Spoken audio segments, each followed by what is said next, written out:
Allahu Akbar, Allahu Akbar. Dengan kelebihan yang ada ni, dia boleh ingat Al-Quran, maka Nabi SAW mengahwinkan dia walaupun dia tidak ada harta. Ni mana kelebihan orang ingat Al-Quran. Maknanya dia, bila dia ingat tu, maknanya dia pandai lah, dia boleh mengajarkan pula kepada orang lain. Kemudian di sini Nabi kata izhab. Dah dia kata ada ingat, dia kata pergilah. Maknanya kamu boleh buat balik perempuan ni. Kerana faqad malaktukaha, aku telah menjadikan dia tadi sebagai milik kamu. Kerana apa? Bima ma'aka minal Quran, kerana Al-Quran yang kamu ingat. Assalamualaikum warahmatullahi wabarakatuh. Bismillahirrahmanirrahim. Alhamdulillahi rabbil alamin. Wassalatu wassalamu ala asyrafil anbiya'i wal mursalin nabina Muhammadin wa ala alihi wa sahbihi ajma'in. Allahumma alimna ma yanfa'una wa anfa'na bima 'allamtana. Allahumma faqihna fid din wa 'alimna at-ta'wil wa zidna 'ilman ya rabbal alamin. Rabbi syrah li sadri wa yassir li amri wa hlul 'uqdatam min lisani yafqahu qawli. Subhanaka la ilma lana illa ma 'allamtana innaka antal alimul hakim. Wa la hawla wa la quwwata illa billah. Alhamdulillah, syukur kita pada Allah SWT dengan limpah rahmatnya. Malam ni kita sambung lagi pengajian kita. Masih lagi pada hadis Sahal bin Sa'ad As-Sa'idi, hadis yang ke-898. Ada beberapa perkara lagi berkenaan dengan hadis ni yang belum kita sentuh. Antaranya perkahwinan itu memerlukan kepada mahar. Sebab Nabi SAW kata kepada dia, idhhab ila ahlika fanzur hal tajidu syai'a. Baliklah kepada ahli keluarga engkau dan lihatlah apa-apa yang ada, yakni untuk dijadikan mahar. Kemudian Nabi SAW kata pula, unzur walau khataman min hadid. Kamu carilah walaupun sebetuk cicing. Jadi hadis ni menunjukkan kepada kita bahawa tidak ada had minimum bagi mahar itu. Mana berapa hak paling lekeh, paling sedikit, tak ada. Tapi sesuatu yang ada harga lah. Macam di sini pada waktu tu besi, cincin besi pun dikira sebagai satu pemberian yang layak untuk dijadikan sebagai mahar. Kemudian dalam hadis ni Nabi SAW kata, kamu ada ingat ke ayat-ayat Al-Quran?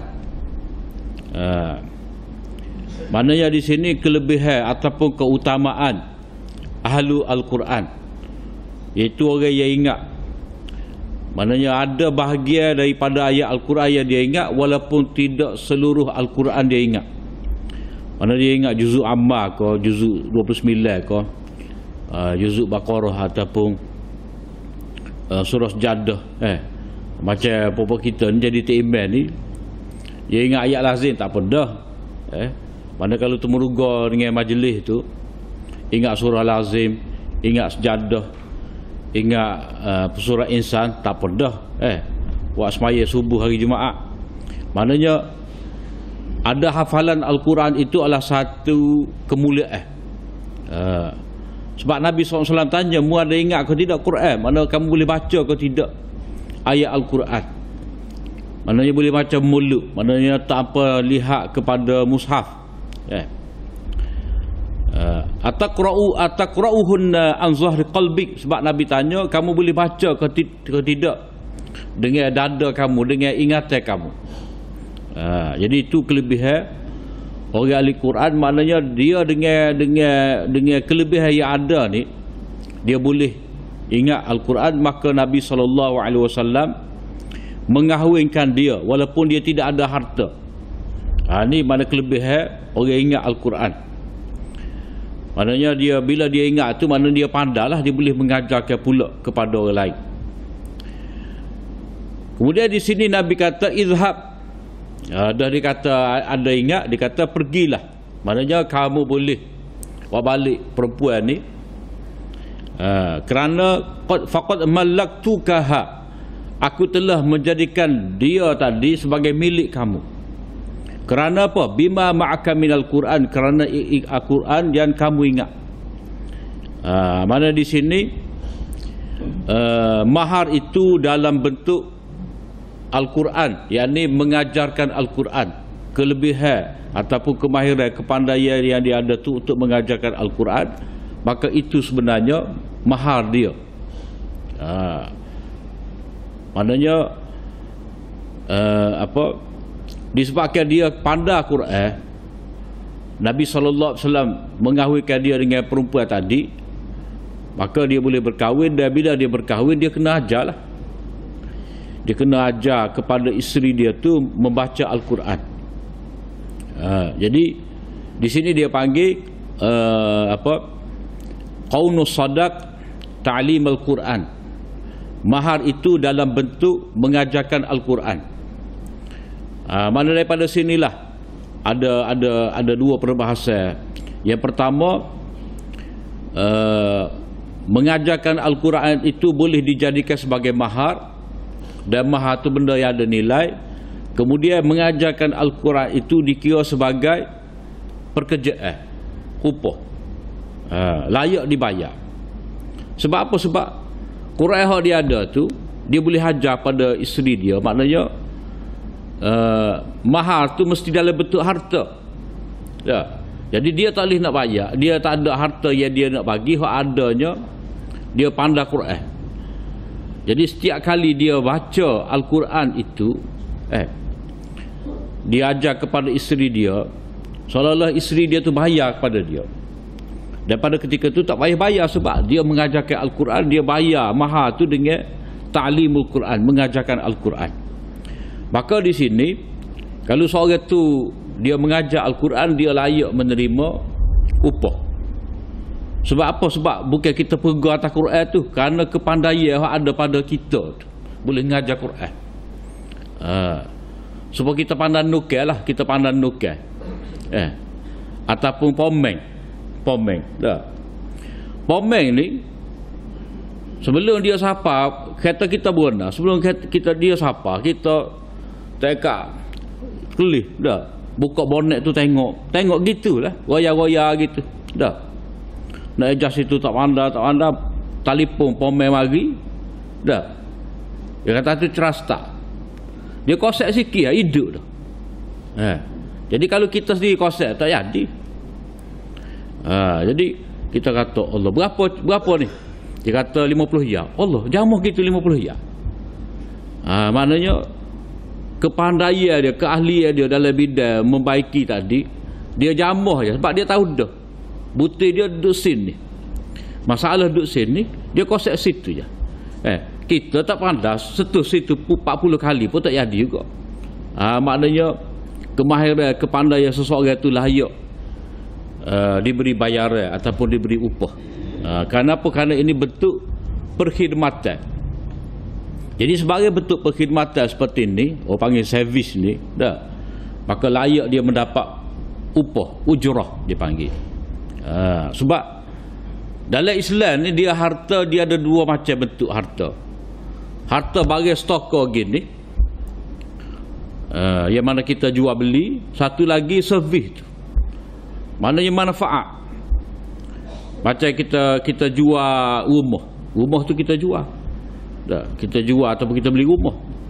Orang yang tak ada pitih, dah, dia tak mampu nak beli rumah, dia beli sewa. Orang yang sayang pada rumah dia tak sejual, tapi dia boleh bagi sewa.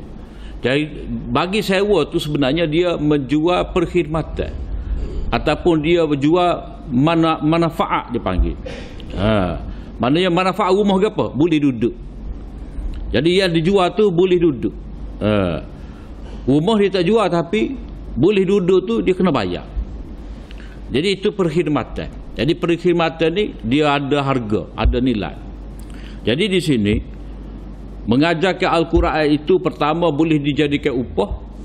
Yang kedua, mengajarkan Al-Quran itu boleh menjadi mahar. Yang kedua, mengajarkan Al-Quran itu layak orang itu mendapat bayaran. Bayaran kerana perkhidmatan dia tu, kerana kepandaian dia tu mengajarkan Al-Quran. Sama juga macam ilmu agama. Ilmu agama pun kita boleh menerima bayaran ataupun upah. Tapi upah sebenarnya nilai di sisi Allah Ta'ala lah, hak tu besarnya Tuhan bagi upah tu. Hak ni dari segi kita muamalah sesama kita. Kalau kata ngaji Quran ni percuma, ngajar Quran ni cara percuma, dia apa, hak je ngajar ustaz-ustaz ni dah dia gina ke klik petang dia musuh ngajar malam, kata dak dah letih dah. Jadi nak suruh dia boleh bagi tumpu dia kurang sikit noreh halik siari ni, dia boleh main ngajar Quran sebelah petang sebelah malam ni, maka kita bagi imbuhan kepada dia. Jadi kalau kita kata bagi percuma, dia ngajar tu dengan percuma, rasa 2-3 kali mari tu boleh lagi dah. Lepas tu dak lah. Dia kata tak ada. Tak ada kita nak noreh, kita nak buka kedai ni, nak buka bonek, buka payung, tak ada. Jadi dia terpaksa, jadi rugilah kepandaian dia tu dalam ilmu agama, dalam Quran, kerana dia perlu kerana dia ada hajat dunia dah, dia kena kerja kot lain dah. Lepas tu kita suruh dia mengajar dengan percuma, itu satu kerugian lah pada kita. Maka sebab itulah berdasarkan kepada hadis ni dan juga ada hadis yang lain, orang itu layak mendapat upah kerana mengajar Al-Quran, kerana atas berkhidmat, atas bayar, atas khidmat dia, atas kepandaian dia. Cuma ada satu bentuk lagi hak bolehnya, macam ruqyah. Ruqyah ni makna jampi lah. Maknanya orang mari suruh kita jamu-jamu anak dia, teriak tak berhenti dah, suruh kita siup-siup, ataupun orang kena patuk ke ular ke, kita baca ayat kursi, ayat Fatihah, dah pada dia sihat. Jadi dia layak mendapat upah juga. Sebab pernah berlaku zaman Nabi SAW ni, satu kumpulan sahabat dalam satu perjalanan, dia singgah pada satu tempat dah, minta menumpang di satu kabilah tadi, orang dia tak sewi. Tak sewi. Kebetulan pula ketua dia tu kena sengat. Kena sengat ke kala jeking, selok. Jadi dia ni kata, teratanya hak rombongan ni takut-takut ada pandai jampi. Sebab jampi ni benda yang maklum lah daripada dulu lagi. Maknanya satu bentuk rawatan yang mana bila asbab secara zahir itu tidak berguna lagi, ataupun tidak ada asbab-asbab zahir, maka jampilah, baca nama-nama Allah, jadi kawan tu kata, boleh saya nak ruqyah, baca ruqyah pada ketua kamu ni, dengan syarat kena pergok. Jadi dia betul setuju nak beri 40 ekor kambing. 40 ekor kambing, 3 lah. Jadi dia pun baca surah Fatihah. Baca surah Fatihah, sembuh kawan tu, dia pun waklik 40 ekor kambing tu. Tapi sebelum daripada tu dia pun tanya Nabi, boleh ke tidak ni? Nabi kata kepada dia, kamu tahukah, bagaimana kamu tahu Fatihah ni menjadi ruqyah? Sebab dia tahu ruqyah tu boleh dibuat dengan Fatihah kerana nama-nama Allah ada dalam surah Fatihah. Jadi Nabi kata, inna haqqa ma akhadhtum bihi ajra kitab Allah.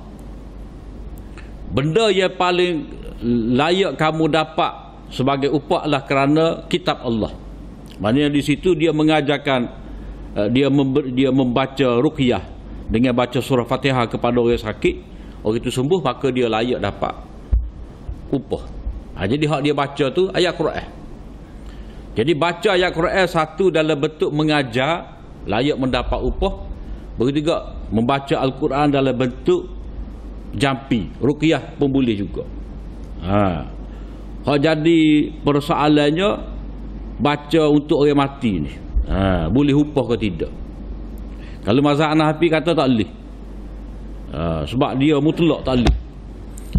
Baca sebagai mahar ke upah ngajar ke tak boleh bagi dia.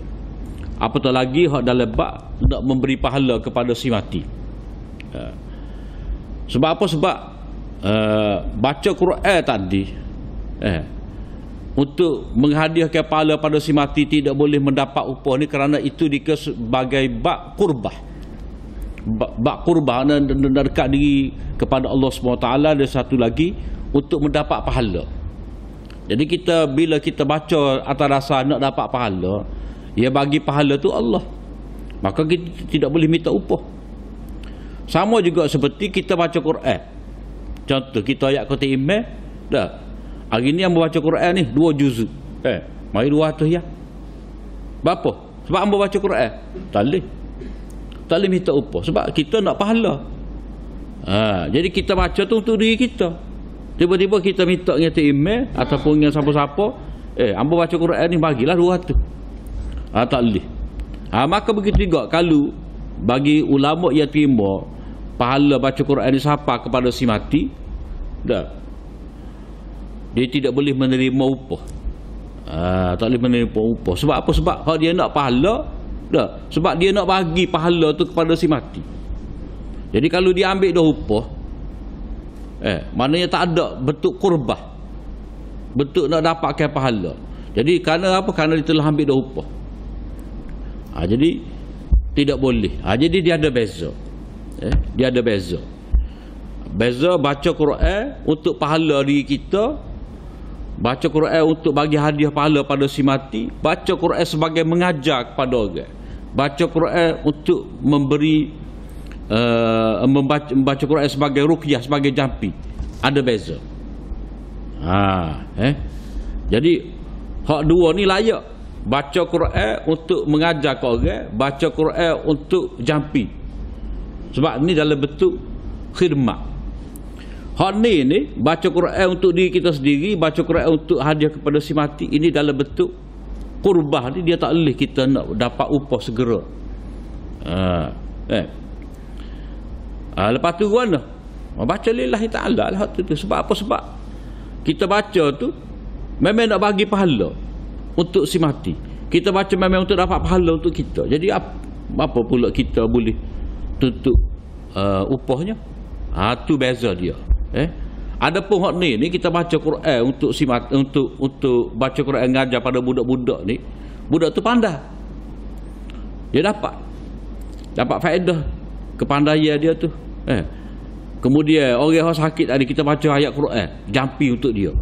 Baca 40 Yasin kok. Dia sembuh. Tu manfaat kesembuhan untuk dia. Jadi beza tu. Sebab itulah boleh katakan sepakat ulama kata tidak boleh menerima upah bila baca untuk si mati. Cuma ada juga dia ejah kona. Dia kata bukan upah. Dia nak ambil hadiah, kita ambil. Ataupun dia panggil ju'alah, benda yang dijanjikan. Mana dia kata awak ni saya nak suruh khatam Quran ni. Kita berilah 2,000. 2,000 bila dia tunggu kubur. Tu dia kata sebagai janji. Tapi sebenarnya janji kau gapo kau pada hakikatnya upah. Nama brand yang tukar. Bagi tular. Jadi tak boleh. Tak boleh. Sebab apa? Sebab dalam bab nak menghadiahkan pahala kepada si mati ni, siapa-siapa pun boleh. Kita tak payah upah orang. Mana kalau orang tu bini dia mati dia sendiri, ngatik untuk bini dia. Kalau hak mati tu ayah dia sendiri sebagai anak. Kalau hak mati tu tok dia sendiri sebagai cucu. Lagu tu ya sebenarnya. Adapun hak perlu kepada majlis suku-suku tu sebenarnya tak ada zaman ulama dulu, tak ada. Hak ada je zaman kemudian. Sebab nak hadiah pahala ni dia tidak syarat kena berkumpul di rumah si mati pada waktu tertentu, hari tertentu, bilangan tertentu, tak ada. Waktu lewat kemudian, kalau ada dalam perbincangan dulu, siapa kau tidak. tu siapa kau tidur. Jadi ada kata siapa, ada kata siapa. Itu asal perbahasan dia. Cuma orang kemudian ni lah dia menetapkan dengan macam-macam cara lah. Beri pahala di atas kubur 3 hari 3 malam tu, ikat dengan kain sahal pinggir-pinggir tu. Kalau tinggi ni 3 malam, rendah sikit 2 malam.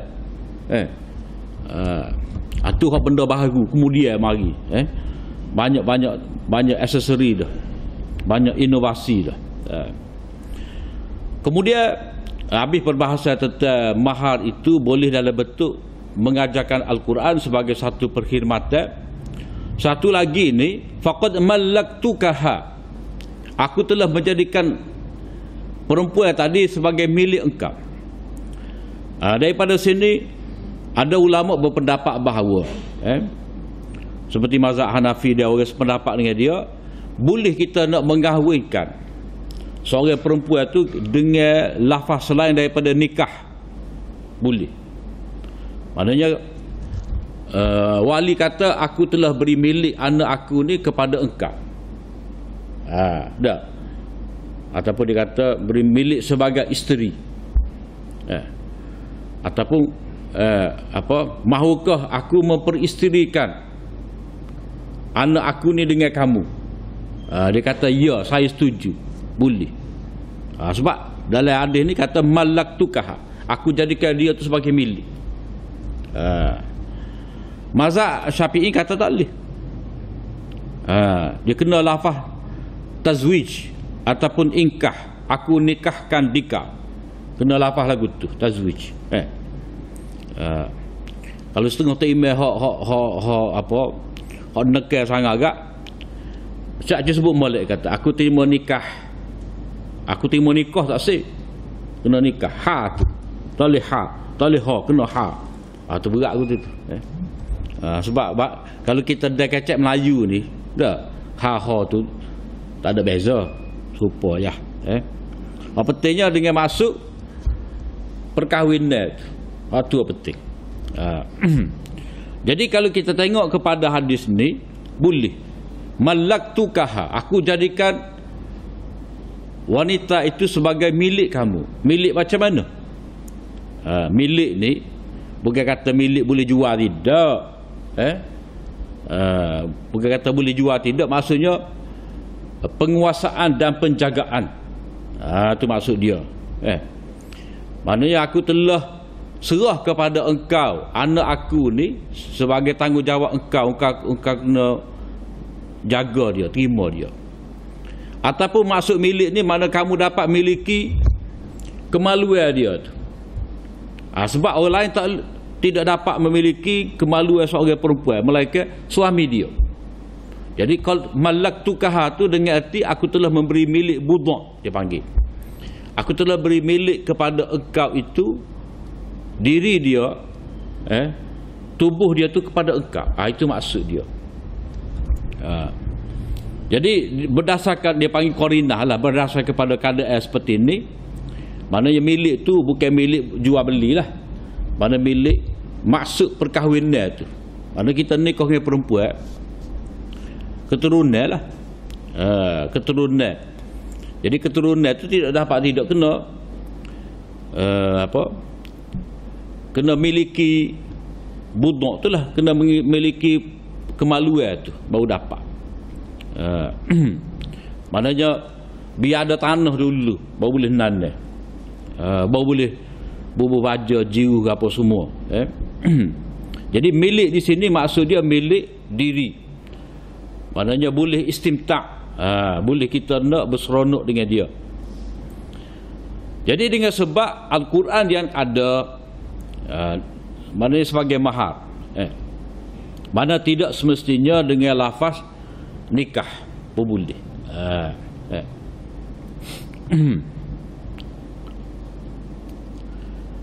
Kemudian daripada hadis ni kita boleh tengok juga Nabi SAW ni sebagai dipanggil wali hakim. Wali hakim. Wali hakim ni ketua negara lah, ataupun pihak yang dilantik oleh ketua negara yang berkuasa. Macam kita lah. Maknanya wali hakim tempat kita ni tu qadi lah ataupun mufti. Dah. Jadi mufti ni dia nak naik jawatan mufti tu dia kena ada perkenan daripada raja. Sebab raja ni ketua negara, ketua negeri. Harisu syariatik. Dah. Kita dengar dalam khutbah tu penjaga syariat. Maknanya dia tu dia jaga. Mana dia jaga tu melalui orang bawah-bawah lah. Tok peti amanah, tok qadi orang jujur. Pegawai-pegawai tu dia kena jujur memberi nasihat kepada raja. Itu yang dikatakan raja tu pengawal agama. Jadi dia nak kawal agama melalui qadi, mufti yang menasihati dia. Jadi bila dia lantik mufti ni, maka mufti tu jadi wali kepada perempuan. Jadi perempuan ni dia tak ada wali, maknanya tak ada ayah, tak ada abang, tak ada tok. Jadi bila pergi jumpa dengan Nabi, Nabi mengahwinkan dia tu dengan lelaki tadi, maka di situ inilah dipanggil wali hakim, mengahwinkan perempuan yang tidak ada wali. Kalau ibu bapa ni, kalau bapa tu abang ni dia panggil wali khas, wali khusus lah. Kalau pemimpin tu dia panggil wali hakim ataupun wali am, wali hak besar lagi. Dah. Itu asas ada wali hakim. Asas kepada ada wali hakim. Supaya anak perempuan kita lah, anak perempuan kita ni dia pergi ngaji Mesir. Dah. Jadi dia nak nikah, kita nak pergi sana nak akad nikah untuk dia, tak ada pitih kita, tak ada masa. Jadi kita pun serah kepada pihak di sana untuk mengahwinkan anak kita. Itu dia panggil pada ketika mana wujud wali hakim. Yang ni ketika tidak ada wali khas, maka wali hakim tu mengambil peranan. Macam seperti dalam hadis ni. Kemudian dalam hadis ni juga menyebut kepada kita Nabi SAW ni prihatin dengan masalah umat dia. Maknanya orang ni orang susah. Tak. Nabi kira lagu mana pun biar boleh nikah juga. Kawan ni perempuan ni ada dah ready dah nak berkahwin dah. Lelaki ni pun menawarkan diri dia nak berkahwin juga dengan perempuan ni. Dia tak ada pitih. Jadi Nabi tanya dia, suruh dia kelik cari gapo boleh buat mahar.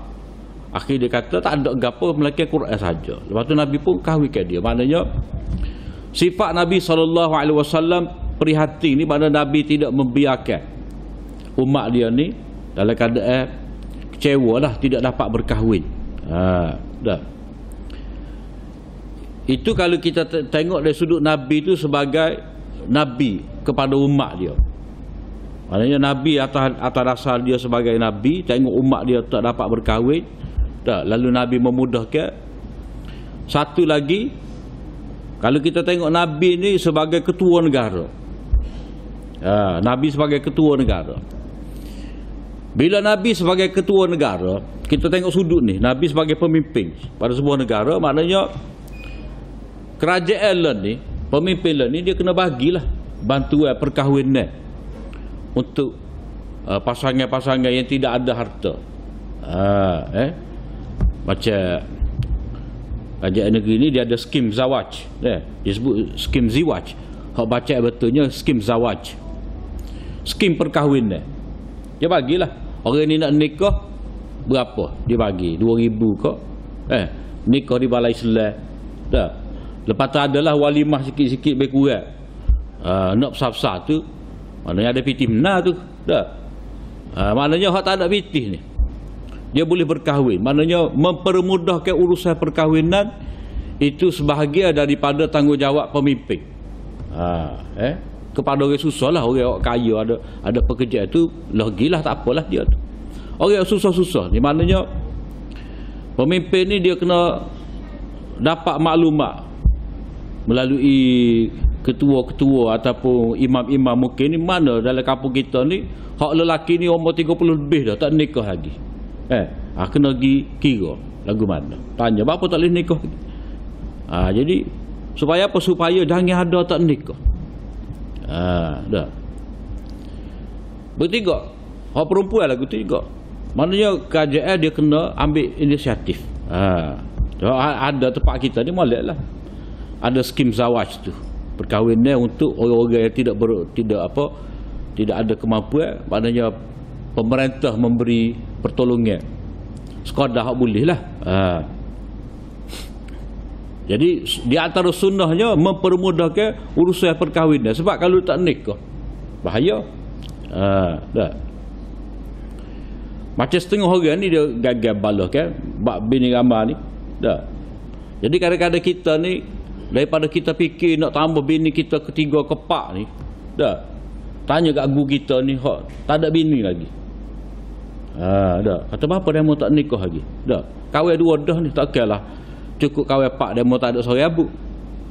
Maknanya kita kena memberi dorongan untuk orang tu berkahwin. Sebab kalau seorang tu tak ada keluarga, tak ada isteri, maknanya dia tak ada tanggungjawab lah. Tak ada tanggungjawab. Tak ada orang cara pada dia. Jadi Nabi ni nak daripada kita ni menjadi orang yang bertanggungjawab, orang jadi pemimpin. Kullukum ra'in wa kullukum mas'ulun 'an ra'iyatihi. Setiap daripada kamu ni pemimpin. Maknanya mesti ada di bawah kamu ni jaga. Maknanya kalau seorang lelaki mesti ada isteri, mesti ada anak yang dia jaga. Bila dia ada isteri, ada anak, maka isteri dia pula akan menjadi penjaga, bertanggungjawab kepada rumah tangga. Makan minum dapur. Itu konsep perkahwinan tu. Sebab itulah perkahwinan ni maknanya satu bentuk tanggungjawab. Jadi Nabi SAW memudahkan urusan perkahwinan umat dia.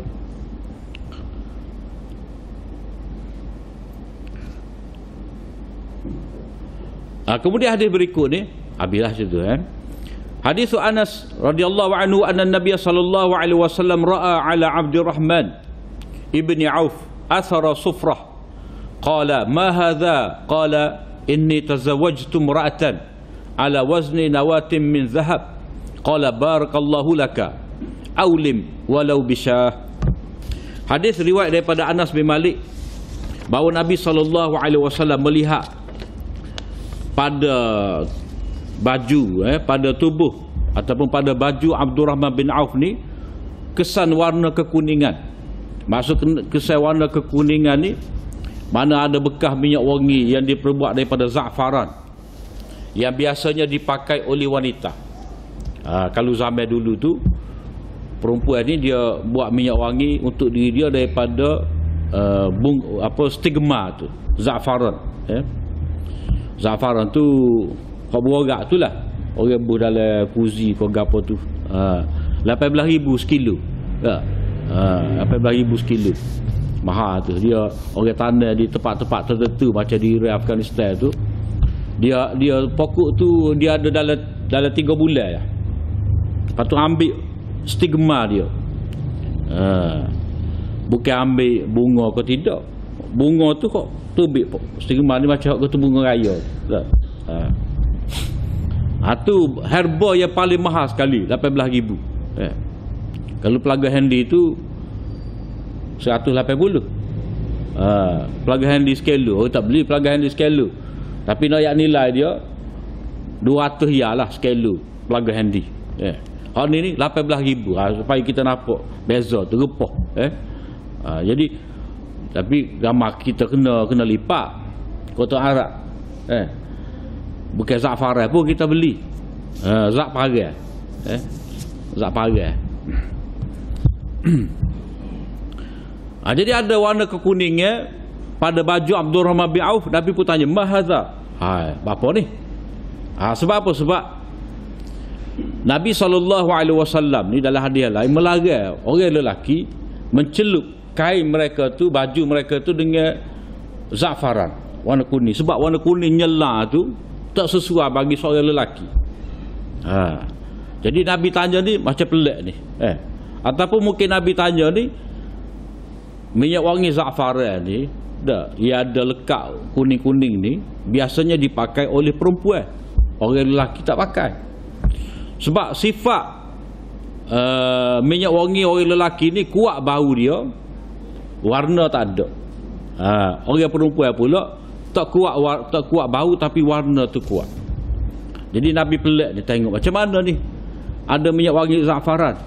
Jadi dia pun kata, saya telah berkahwin dengan seorang wanita, wahai Rasulullah. Dia berkahwin. Tu ayat Nabi. Maknanya perkahwinan ni kadang-kadang kita ayat kepada keluarga terdekat pun tak apa. Dengan mas kahwin, oleh kerana bak ni bak mahal lagi, dengan mas kahwin seberat butir tamar. Maknanya seberat mahal itu emas seberat butir tamar. Nawah tu makna butir tamar tu, emas bersatu. Berat kalah tu tak? Bersatu tu berat kalah tu. Berapa ribu lah ni tu. Sebutir tamar tu, bukan sebutir besar tu dah, butir dia tu. Butir biji dia tu bersatu, emas bersatu sebagai mahal. Maknanya Allah kau banyak ni, Allah kau banyak. Jadi kalau hadis lelaki tadi, hadis sahabat Sa'ad tu, mahal yang paling sedikit, hari ni mahal Allah kau banyak lah. Sebab Nabi SAW sendiri pun ada berkahwin dengan salah seorang daripada isteri dia, Nabi tersilapnya Aisyah.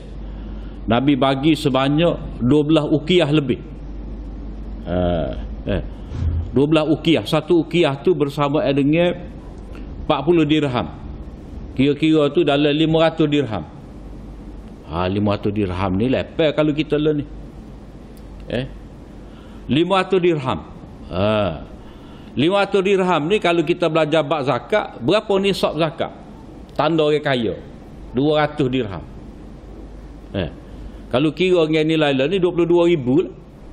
200 dirham tu dah.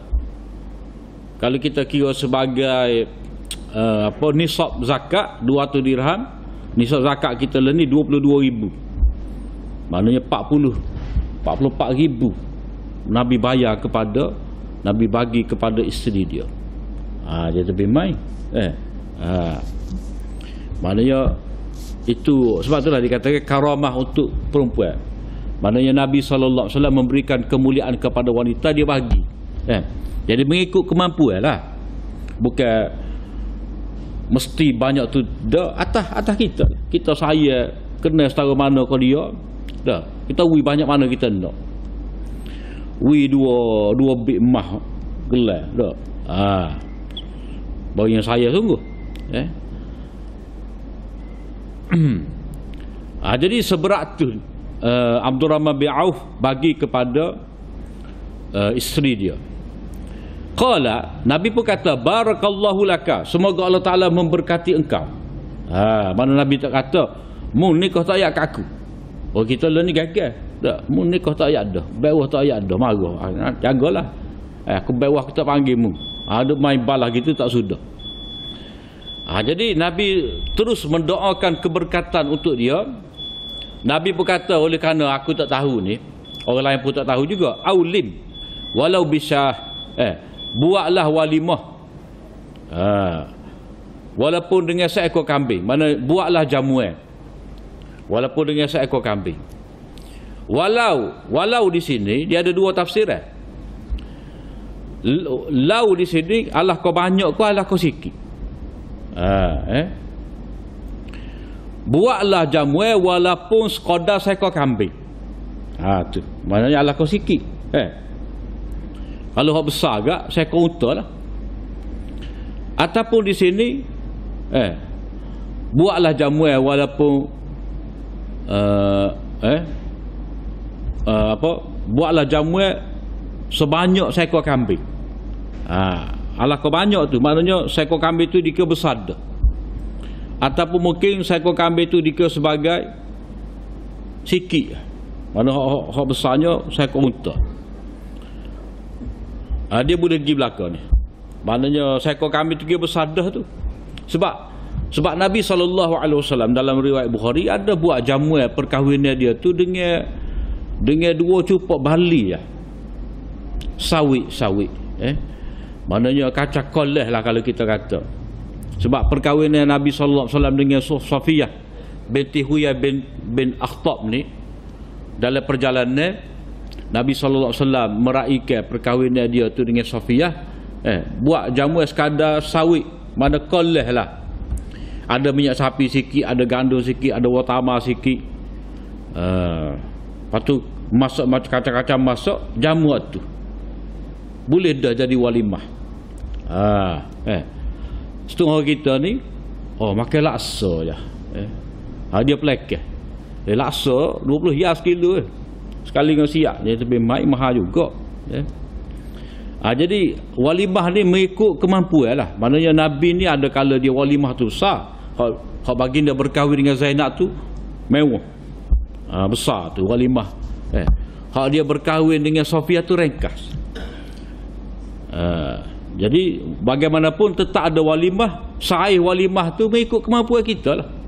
Masuk walimah di sini maknanya ada makan-makan, ada berkumpul, meraihkan pengantin baru, sekadar tu ya.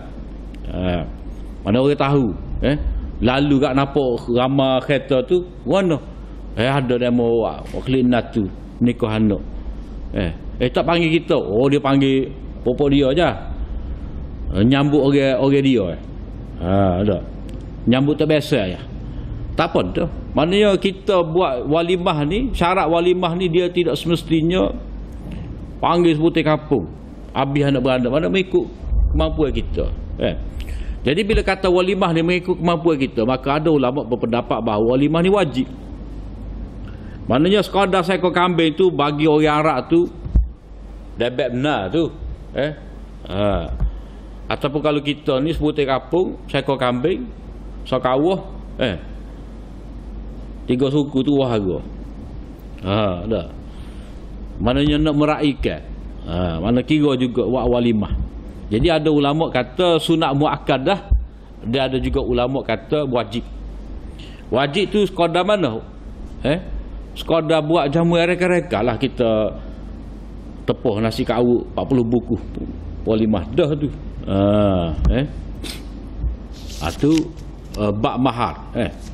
Kemudian bab yang berikut ni dia ada lagi berkenaan dengan mahar, iaitu mahar dalam bentuk memerdekakan. Asalnya perempuan tu dia hamba, kita nak berkahwin dengan dia, kita pun memerdekakan dia, maka dia boleh jadi isteri kita. Itu yang berlaku kepada Safiyah binti Huyai. Jadi Safiyah ni asalnya hamba tawannya, kemudian dalam pembahagian itu jatuh pada salah seorang sahabat Nabi, Dihyah Al-Kalbi. Kemudian Nabi ambil untuk dijadikan isteri dia.